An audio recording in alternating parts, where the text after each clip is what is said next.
Prevention is always better than cure. अगर तुम्हें एक बार कैंसर हो गया तो उसको फिक्स करना वे हार्डर है कंपेयर टू कैंसर को तुम होने से ही रोक दो। सेम वे अगर तुम एक बार बूढ़े हो गए तो दोबारा जवान होना बहुत ही मुश्किल होगा। And it is always better कि तुम अपने टीन एज में या अर्ली 20s में ही अपनी यूथफुलनेस को प्रिजर्व करके रखो। आगे मैं जो भी कहने वाला हूँ हो सकता है तुम्हें ये बहुत ज्यादा कड़वा लगे, बट मैं क्या कर सकता हूँ। India greatest self destruction channel कौन सा है? Chat tag. एंड ये एक जीवन का तथ्य है। वाह, मैं बचपन से ये सुनता आया हूँ कि man age like a fine wine, पर लेकिन ये भ्रम मेरा आज से 2-3 साल पहले टूट गया जब मैंने लियोनार्डो डिकैप्रियो की पिक्चर देखी कि वो 50 साल की उम्र में किस तरह का दिख रहा है compare to his 20s। Leonardo DiCaprio को देखो फ्रॉम अर्ली 20s जब वो ऑलमोस्ट परफेक्ट इंसेनली ब्यूटीफुल दिखता था, और आज देखो तो आज वो एक उबला हुआ आलू नजर आता है। Same way if you look at Justin Bieber, वो जब यंग था वो कितना ब्यूटीफुल लगता था, उसकी स्किन में एक भी रिंकल नहीं था, बट अब वो अर्ली 30s में ही इतना ज्यादा बदसूरत नजर आने लग पड़ा है। सो जब मैंने और ज्यादा रिसर्च की तो मुझे पता लगा कि नॉट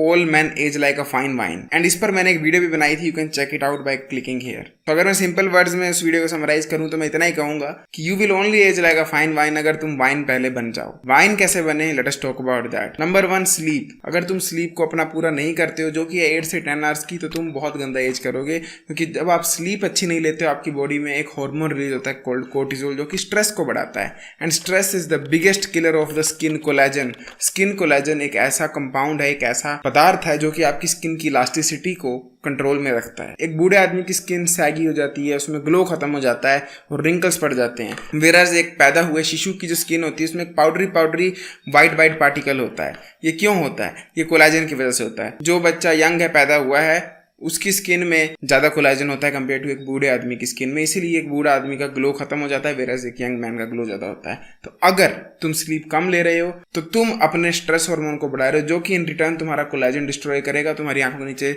सर्कल्स डालेगा, एंड तुम बहुत जल्दी एज हो जाओगे। और स्लीप कम लोगे तो तुम्हें ऐसे भी पता है 100 तरह की बीमारियां लगती हैं, तुम्हारा मेटाबॉलिज्म स्लो हो जाता है, तुम्हारे को हार्ट अटैक के ज्यादा चांसेस हो जाते हैं, तुम्हारा ब्रेन ढंग से काम नहीं कर पाता है, विच मीन्स कि तुम्हारी पैसे कमाने की कैपेबिलिटी भी कम हो जाती है। इसीलिए please focus on your sleep because it is extremely important for young people. अगर तुम अभी 14 से 18 साल के बीच में हो तो अभी ही गोल बना लो कि मैं अपनी स्लीप को मेंटेन करके रखूंगा for the rest of my life. Next आता है रेजिस्टेंस ट्रेनिंग। यहाँ पर मैं वर्कआउट नहीं कह रहा हूँ, रेजिस्टेंस ट्रेनिंग कह रहा हूँ, क्योंकि मैं अगर वर्कआउट कहूंगा तो मुझे पता है तुम लोग कहोगे कि ब्रो मैं तो बस दौड़ता हूँ। दौड़ने से तुम्हारी यूथफुलनेस थोड़ी बहुत प्रिजर्व रहेगी, पर सबसे ज़्यादा प्रिजर्व रहेगी तुम्हारे वर्कआउट से। अगर तुम वर्कआउट नहीं करोगे तुम्हारे मसल की हो जाएगी एट्रोफी। एट्रोफी का मतलब है मसल्स हो जाएंगे लूज, क्योंकि बॉडी में एक रूल होता है यूज इट और लूज इट। अगर तुम अपने मसल्स को इस्तेमाल नहीं करोगे तो वो ऑब्वियसली लूज होना शुरू हो जाएंगे, विच मीन्स कि तुम्हारा चलना बंद हो जाएगा। अगर चलना बंद हो गया तो फैट ज़्यादा चढ़ेगी, तुम्हारा एक्टिविटी लेवल कम हो जाएगा, तुम्हारा मसल सूख जाएगा। At the end of the day तुम्हारा माइंड भी कमजोर पड़ना शुरू हो जाएगा, which will lead to you getting aged very fast, क्योंकि फिर तुम्हारी स्लीप क्वालिटी इफेक्ट होगी एंड अ लॉट मोर। इसीलिए resistance training is extremely important. Resistance training को तुम घर पे कर सकते हो, पुशअप पुलअप स्क्वाट्स के नाम से, तुम जिम पे कर सकते हो, तुम पार्क में जाके कर सकते हो। करोड़ तरीके हैं रेजिस्टेंस ट्रेनिंग को करने के लिए, पर वो करना बहुत ही जरूरी है। अगर तुम वो नहीं करोगे तो तुम बहुत गंदा एज करोगे एंड तुम्हारे को चर्बी पड़ जाएगी बहुत ही जल्दी उम्र में। इसीलिए please start resistance training as soon as possible. Next है डाइट। अगर मैं तुमसे इस वक्त क्वेश्चन पूछूं कि तुम्हारी मेंटेनेंस कैलोरी कितनी है, तो क्या तुम्हें पता है? अगर पता है तो कमेंट सेक्शन में जरूर बताना। अगर तुम्हें नहीं पता है कि तुम्हारी मेंटेनेंस कैलोरी कितनी है तो तुमसे बड़ा कोई जोकर नहीं है इस दुनिया में, क्योंकि तुम वैसे तो सेल्फ इंप्रूवमेंट सेल्फ डिस्ट्रक्शन की वीडियोस देख रहे हो, बट तुम्हें इतना भी नहीं पता कि तुम्हारे शरीर को खाना कितना चाहिए। तो प्लीज गूगल में जाओ, 1 सेकंड का टाइम लगता है, और अपनी मेंटेनेंस कैलोरी का पता करो एंड फिर अवेयरनेस के साथ खाने को खाओ। तुम्हें पता होना चाहिए कि तुम्हारा गोल क्या है। तुम्हें वेट गेन करना है, जैसे मैंने किया 69 से 83 फोटो देख सकते हो, या तुम्हें लूज करना है, या तुम्हें मेंटेन करना है। ऐसे नहीं कि पागलों की तरह जो दिख रहा है खा लिया, भूख लगी तो खा लिया, नहीं लगी तो नहीं खाया, क्योंकि इवन दो वो एक अच्छा तरीका हो सकता है खाने का, पर लेकिन 99% of us are not even aware of our bodies. हम फोन चलाते चलाते तो खाना खा रहे होते हैं, हमें कोई होशो हवास नहीं होता है कि हमारा पेट भर गया है कि नहीं भर गया है, तो हम खाते जाते हैं या बहुत ही कम खाते हैं। ये दोनों चीज़ें आपकी लुक्स को डिस्ट्रॉय कर देती हैं, क्योंकि फैट होना नंबर 1 किलर है तुम्हारी यूथफुलनेस का, तुम्हारी लुक्स का। अगर तुम मोटे हो गए तो तुम जवान नहीं दिख सकते, क्योंकि तुम्हारे फेस में बहुत सारा वाटर स्टोर हो जाता है, तुम्हारा फैट बढ़ जाता है, डबल चिन बढ़ जाती है एंड तुम एकदम से बूढ़े नजर आने लग पड़ते हो। इसीलिए अगर तुम चाहते हो तुम हेनरी कैविल वगैरह की तरह एज करो, ना कि लियोनार्डो डिकाप्रियो की तरह, तो तुम्हें अपनी डाइट पर बहुत ज़्यादा फोकस करना पड़ेगा। इसलिए please focus on your diet. अपनी डाइट में जितना हो सके फ्रूट्स वेजिटेबल्स को ऐड करो, क्योंकि ये आपकी ग्लोनेस को लाती हैं स्किन में, आपकी कोलाजन प्रोडक्शन को बढ़ाती हैं। साथ में प्रोटीन जितनी हो सकती है उतनी खाओ, कम से कम जितना किलोग्राम वजन है उतनी ग्राम प्रोटीन तो तुम खाओ ही खाओ। फॉर एग्जाम्पल 80 किलो के तो 80 ग्राम प्रोटीन तो तुम्हें मिनिमम खानी ही चाहिए अगर तुम सीरियस हो अपनी जवानी को लेकर। और फिर हाथ जोड़ के विनती कर रहा हूँ कि अपनी मेंटेनेंस कैलोरी को पता कर लो और बस 1 मंथ दे दो काउंट करने में रिलीजियसली कि तुम कितना खाना खाते हो दिन का और तुम कितना खा रहे हो। तुम्हें लाइफ टाइम के लिए एक अंदाजा लग जाएगा कि इस खाने में कितनी कैलोरी है। Work on your skin care. देखो मैंने एक कम्युनिटी पोस्ट डाली थी थोड़े टाइम पहले, उसमें मैंने लिखा था कि मैं किस तरह कोई भी क्रीम या केमिकल नहीं लगाता हूँ अपने फेस पर एंड मेरा फेस में ग्लो है etcetera etcetera. Well first of all मैं हिमाचल में रहता हूँ तो यहाँ पर पानी साफ है, हवा साफ है, पोल्यूशन नहीं है। सेकंड, 99% ऑफ द केमिकल्स को मैं पूरा कह रहा हूँ जो मार्केट में रैंडम एस क्रीम्स मिलती हैं, समझ लो जिनकी टीवी में ऐड आती है कि ये लगाओ इसमें दूध के एक्सट्रैक्ट हैं, वो सब कुछ बुलशिट चीज़ें हैं। इट इज़ बेटर कि तुम सीधा दूध ही पी लो। तुम अपनी डाइट को इतना सुधार लो कि तुम्हारी स्किन केयर सुधर जाए। मैंने तुम्हें अभी पहले कहा था ना कि तुम्हारी स्किन में कोलाजन जितना हो उतनी ही वो यंग नजर आती है, उतनी यूथफुलनेस उसमें नजर आती है।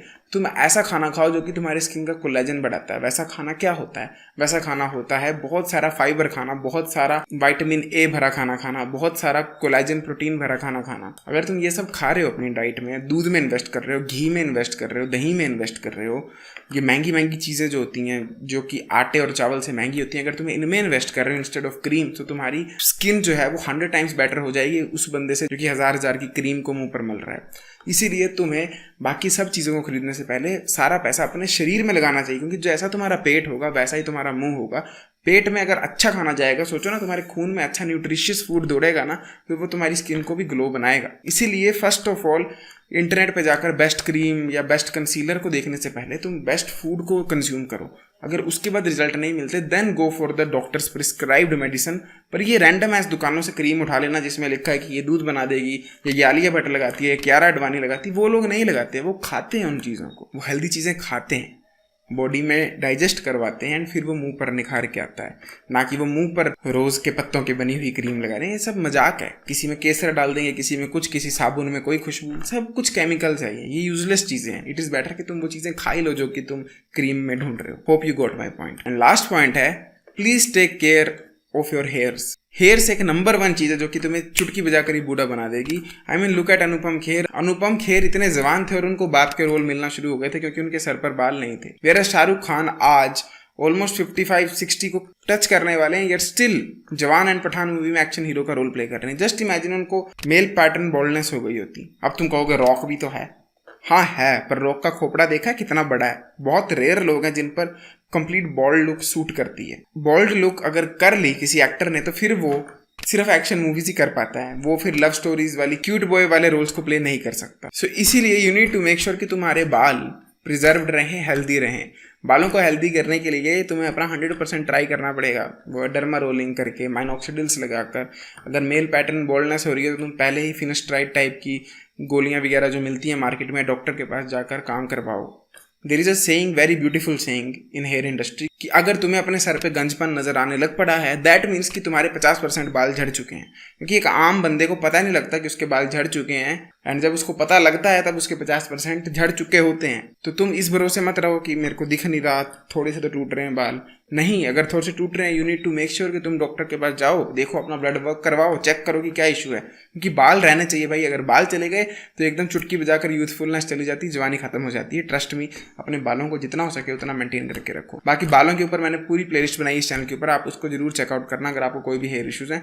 और मैं तो यही कहूँगा कि एक यूट्यूबर को पूछने के बजाय कि मेरे को ये हो रहा है वो हो रहा है, please go to a doctor. Doctor इसीलिए पढ़ाई करते हैं ताकि उनके पास लोग आए, ना कि यूट्यूबर्स के पास जाएं। सो प्लीज़ यूट्यूबर्स को पूछना छोड़ दो कि मेरे को ये वाली कंडीशन है या वो वाली। Go to a doctor. Doctor बने ही इसलिए ताकि वो ये हेल्प कर दें। एक मैं बोनस पॉइंट ऐड करना चाहूँगा कि save your face from the sunlight. अब तुम कहोगे भाई तू तो कहता है विटामिन डी लो धूप में जाकर। हाँ, विटामिन डी लो, पर मुंह पर क्यों धूप फेंकनी है? पीठ पर फेंको ना, मुंह पर एक कपड़ा बिछाकर सो जाओ या मुंह को जमीन की तरफ करके सो जाओ। जस्ट सेव योर फेस, क्योंकि सनलाइट फेस को एज करती है। क्योंकि अगर आप एक ट्रक ड्राइवर को देखोगे, इसके फेस के एक तरफ सिर्फ धूप पड़ती रही तो क्या हो गया? क्योंकि धूप आपके फेस में झुर्रियाँ ले आती हैं, आपके कोलाजन को डिस्ट्रॉय करती हैं, एंड ये फैक्ट है। पर एक अगर लिमिट में लोगे या नहीं लोगे फेस पर तो कुछ बिगड़ नहीं जाएगा। कितना बड़ा शरीर है यार। अगर तुम इन 5-6 पॉइंट्स को रेगुलरली अपने शेड्यूल में इंक्लूड करोगे ना, और अगर इनको 50% ही फॉलो करोगे ना, ट्रस्ट में तुम 40 साल की उम्र में वे बेटर नजर आओगे कंपेयर टू अपने बाकी क्लासमेट के जिनको पेट पड़ गया होगा और सर पे बाल चले गए होंगे एंड ना उनकी बॉडी में टेस्टोस्टेरोन बन रहा होगा। अगर आप इंटरेस्टेड हो मेरे साथ 1-to-1 कोचिंग कॉल में बात करने के लिए, check out the first link in description. वाह, डिस्क्रिप्शन में मेरा insta page and discord server मिलेगा, दोनों को ज्वाइन और फॉलो बटन दबा दो। I'll be seeing you next time. Till then, as usual, to see it everyone, जागते रहो। वाह।